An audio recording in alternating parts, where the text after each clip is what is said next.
Hi hello നമസ്കാരം, she ഫാഷനാണ്.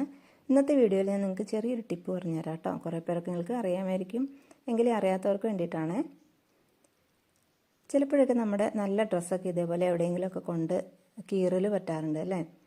അപ്പോൾ അത് ആ ഭാഗം സ്റ്റിച്ച് ചെയ്യാതെ എങ്ങനെ നല്ല പെർഫെക്റ്റ് ആയിട്ട് വീണ്ടും നമുക്ക് ആ ഡ്രസ്സ് ഉപയോഗിക്കാമെന്ന് നോക്കാം.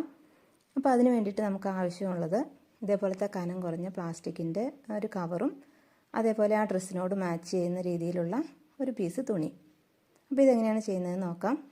ആദ്യം നമ്മുടെ ഡ്രസ്സിൻ്റെ നല്ല വശവും ഉൾവശവും ഉണ്ടല്ലോ. അപ്പോൾ ആ ഉൾവശത്ത് ആ കീറിയ ഭാഗത്ത് ആദ്യം ഈ പ്ലാസ്റ്റിക്കിൻ്റെ ചെറിയൊരു പീസ് വെച്ച് കൊടുക്കുക. അതിന് മുകളിൽ നമ്മളെടുത്തിട്ടുള്ള ആ ചെറിയ കഷ്ണം തുണിയും കൂടെ വെച്ച് കൊടുത്തിട്ട് നന്നായിട്ട് അയൺ ചെയ്യുക. അപ്പോൾ അത് അതിനകത്ത് നന്നായിട്ട് ഒട്ടിപ്പിടിച്ച് ആ കീറിയ ഭാഗം നമുക്ക് ഒട്ടും അറിയാനേ പറ്റാത്ത രീതിയിൽ വരും. ആ പ്ലാസ്റ്റിക്കിൻ്റെ കവറിന് പകരം നമുക്ക് വേണമെങ്കിൽ ഫ്യൂസിങ് ടേപ്പ് എന്ന് പറഞ്ഞിട്ട് നമ്മുടെ തയ്യലിൻ്റെ സാധനങ്ങളൊക്കെ വിൽക്കുന്ന കടയിൽ വാങ്ങിക്കാൻ കിട്ടും, അതും ഉപയോഗിക്കാം കേട്ടോ. അപ്പോൾ ഈ രീതിയിലൊന്ന് നിങ്ങൾ ചെയ്ത് നോക്കുക. അടുത്ത വീഡിയോയിൽ കാണാം. ബൈ.